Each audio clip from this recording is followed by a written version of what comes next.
des grands challenges d'une séparation qui implique des enfants, c'est certainement lorsque ton ex rencontre une autre femme.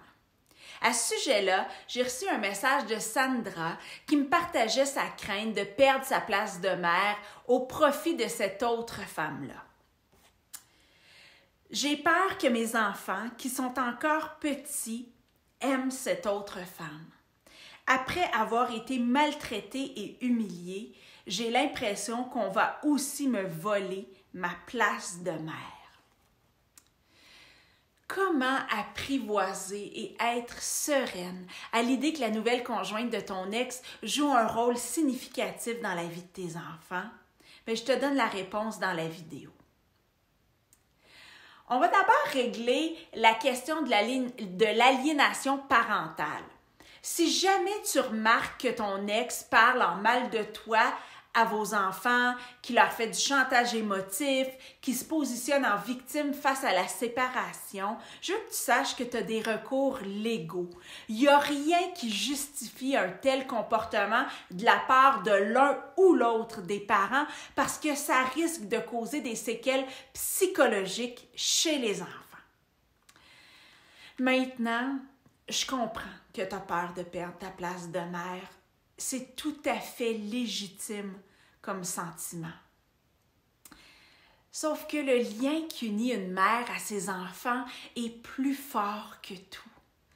Combien d'enfants adoptés sentent le besoin de retrouver leur mère biologique et de créer un lien avec elle? Même les enfants maltraités par leur mère ont un fort lien d'attachement avec elle. Je sais bien que je te donne des exemples extrêmes, mais je te les donne pour que tu réalises à quel point tu t'en fais pour rien. Tu as peur que tes enfants aiment la nouvelle conjointe de leur père? Pourquoi? Tu voudrais qu'ils la détestent, qu'ils soient malheureux lorsqu'ils sont chez leur père? Mais non.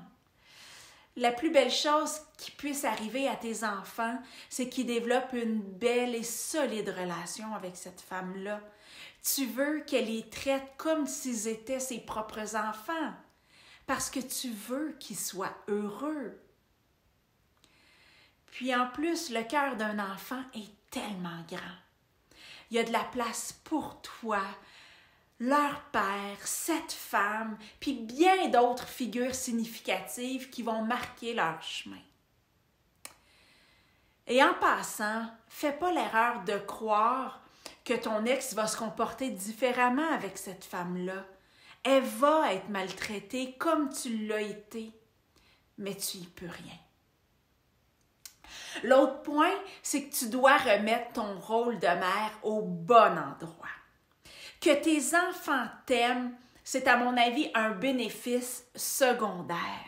Ce qui est attendu de toi, c'est que toi t'aimes tes enfants et que tu leur donnes tout ce dont ils ont besoin pour vivre, grandir et être heureux.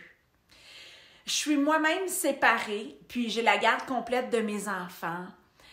Avant, ils voyaient leur père un week-end sur 2. Donc, je dis avant parce que maintenant, j'habite à 4000 km de chez leur père. J'habite en Alberta. Et je suis convaincue que si on leur posait la question à savoir lequel de leurs parents ils préfèrent, ils vont répondre leur père sans hésiter. Mais j'ai fait la paix avec ça parce que je ne pourrai jamais compétitionner avec un papa de fin de semaine. Mon but, c'est pas d'être aimé de mes enfants, mais de veiller à leur bien-être, à les éduquer, ce que j'essaie de faire au meilleur de mes compétences, puis de ce que je suis capable de donner.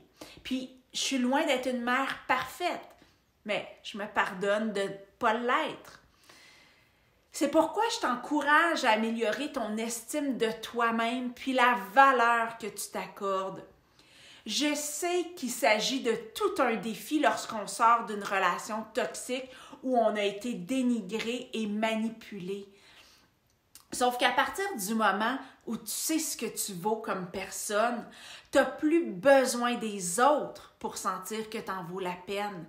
Ton but, c'est plus de plaire ou d'être aimé des autres, mais plutôt d'être. Donc, être qui tu es vraiment, et t'entourer de gens qui résonnent avec la personne que tu es réellement.